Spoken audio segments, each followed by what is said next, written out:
Hi everyone. Here we have section 1.3 Algebraic Expressions. I'm going to try to pick up the pace a little bit to make the video not quite as long. And so if you need extra time, just pause the video. So here we have some review of order operations. 5 minus 2, again, parentheses first. 5 minus 2 is 3, times 6 is 18, plus 7 is 25. Here you should treat the multiplication first. So 5 times negative 3 is negative 15, plus 7.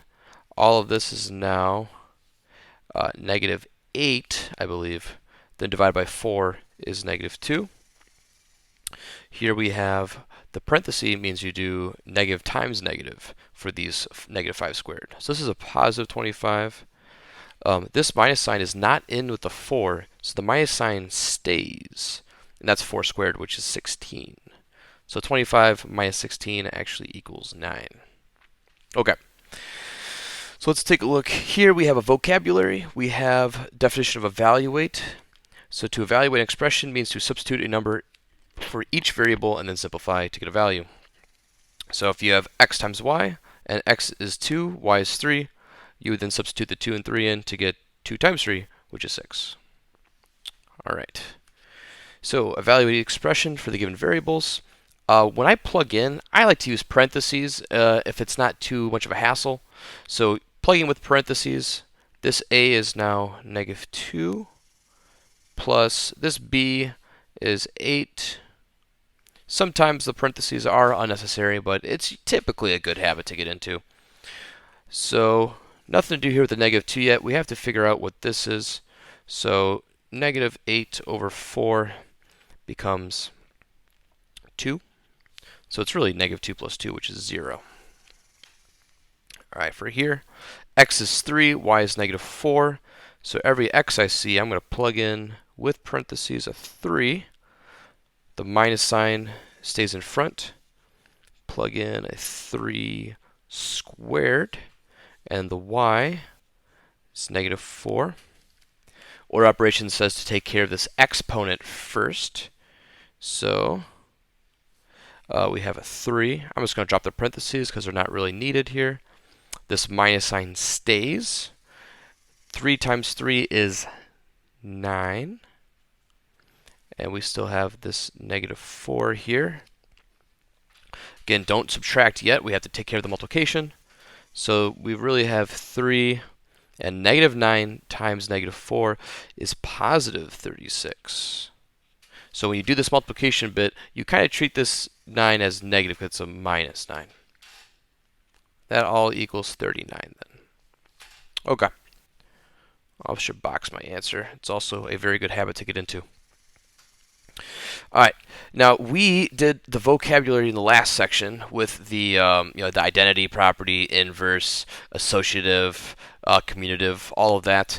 I do not plan on memorizing all of these different properties of simplifying algebraic expressions. You've covered PEMDAS, order of operations, so we're not going to get, this is a little too fancy for us, okay? All right, let's go on to the next page. So we have, let's check, modeling words with algebraic expressions. Which algebraic expression models the word phrase 2 times the sum of a and b? So we have 2 times, so usually that's 2. You can use the dot, you can use the little x. The sum, again, sum is a fancy word for adding, of a and b. These are the two things that are being added together. So the word times, oh, I was doing it up here. They want us to do it over here. So multiplication is what times means. Sum is addition. Write the expression. So we have 2 times something times what? The sum of a and b. So this actually has to happen in a parenthesis. When it says 2 times the sum of something else, these are being added, but we need the parentheses. Okay? This is 2 multiplied to a and b to be added together. So a and b needs to be added together. Otherwise, if you wrote 2a plus b or something like this, this is the sum of 2a and b. That's the sum of a and b. That's what we want. We want this, not that. Okay, see the difference between the two? This is wrong. Okay. Complete each numerical or algebraic expression by writing a letter, number, or operation sign in each box. So my boxes didn't really show up here, but that's fine. The difference of 7 and 4, difference being a fancy word for subtraction. Product, fancy word for multiplication. Try to use the dot. Don't use the X, that's more junior high. The number y increased by 2, so that is increased. We're adding 2 more to it. The quotient, fancy word for divide. Now, you could use the old school divide symbol. I like to use the fraction bar. That is more professional high school notation. The number t is doubled, then decreased by 1. So t has to be doubled, and then it's being subtracted by 1. 5 taken away from q. So you have q, then you take 5 away from it. So q is actually going to come first, then minus 5. All right, not 5 minus q here, q minus 5. Okay. You had 150 bucks. You were spending $2 each day. What algebraic expression models the situation? So we can let the variable d be the number of days. Okay. And so we are going to relate the starting amount, which we start out with 150 bucks. And we are spending $2 each day. That's like subtracting $2 per day, each day, every day. So that's 2, this is a times dot here, times d. Okay? So if you want to model the situation, you have 150 bucks minus $2 every day, minus 2d. Okay? If we knew how many days, we could plug in a number for d and then evaluate to see how much money you've left over. Okay. What is the value of this expression? So just a little bit spicier version of plugging in numbers for variables. So x is 6, y is negative 3. So we have to leave the 2. X is now going to be 6. Again, I like to plug it in with a little mini parenthesis. I know sometimes you have parentheses inside of parentheses, and sometimes you can get away with it if you stay organized and neat and you don't get confused. But especially with this negative here, it's best to plug in this negative with the parenthesis. This is a negative 3 being squared. Okay? So let's take a look at what's going on here. We're going to take care of the parentheses. What's inside the parentheses is we have exponents. So let's take care of that. The 2 stays on the outside. What is positive 6 squared? That's 36. We have a minus symbol. I'm going to keep that there. Negative 3 squared is positive 9. This is all still over 3. So now we can take care of 36 minus 9. So we have 2 out front. That should be 27. Still all over 3. So there's a lot of ways you can either multiply and then divide. You could technically kind of ignore the 2. Divide this to get 27 divided by 3 is 9. Then multiply the 2. There's a few different ways you can look at it, or plug into a calculator. You should get 18 here. Okay.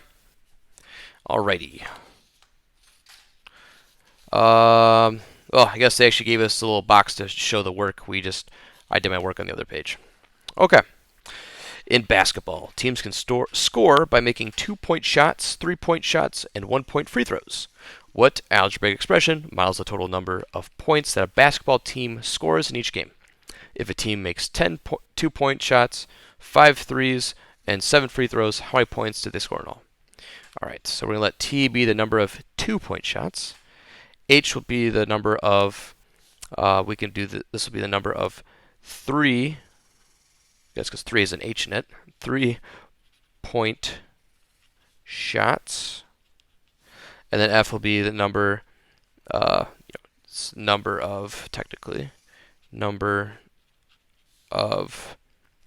free throws. Okay. So we know that that's 2 points per, just a regular bucket, plus 3 per a 3-point, we use the H here. and then 1 per free throw. We don't really need the 1. We can just put an F. Okay. So now we can plug in. We had 10 regular normal buckets. We had 5 downtown buckets, and we had 7 free throws. So let's plug it in. 2, plug in the 10 for T. 3, we have 5 for H, and 7 for F. This is 20. This is 15. This is just a 7. So what do we have? Our 20. That's 35 plus another 7. That should be 42,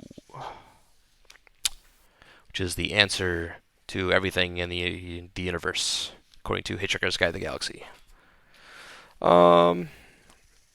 Team scored 42 points. Say a little spot down there too. Okay. The expression 5ax plus 6y minus 7 has 3 terms: the 5ax, the 6y, and the negative 7. The coefficients are the numerical factors of a term. So we have 5 for ax and 6 for y. The negative 7 is not considered a coefficient because it's not in front of a variable. Is instead called a constant term. So the term with no variable is the negative 7. So in this number 25 here, coefficients, we have 2 and 3, sorry, negative 3, and the one constant term is this positive 5. Here we have negative 4 and positive 8 in front of variables, and the negative 3 is the constant term at the end. Does not have a variable. Constant. Excuse me. All right, skip. Well, not skip, but go on the next. And we're almost done. I'll talk about this. This is still the lesson check kind of at the end. So we have a problem here to combine like terms. So we have a Rose's solution here. If I didn't print off right, but there's actually a little X through this to let us know that Rose made an error, okay? And what the error is looks like, so we have negative 4j squared minus 7k plus 5j. Is that plus j squared? Yep. Okay. So it looks like the error is then they get negative 3j squared minus 7k plus 5j. So it looks like they combined these two j squares to get negative 3, which is fine. Then, actually, so from first step to second step is fine. It's from here to there. They decided to combine the negative 7k with the 5j to get negative 2kj. That is a big no-no. You are not allowed to add or subtract unless you have the exact same variable. And so this is 7 kangaroos, and that's 5 jackrabbits or something like that. You can't just add them together. They are not the same variable. So the negative 7k and 5j are not like terms. So that is that's the error. So actually, once they got to this step, they were actually done. So the negative 3j squared minus 7k plus 5j, they were actually had the right answer, and they just went a step too far, if you can call it a step, because it wasn't right. And this is it. That's all you can do is just to combine those j squareds. All right, that's it for this lesson. See you guys next time.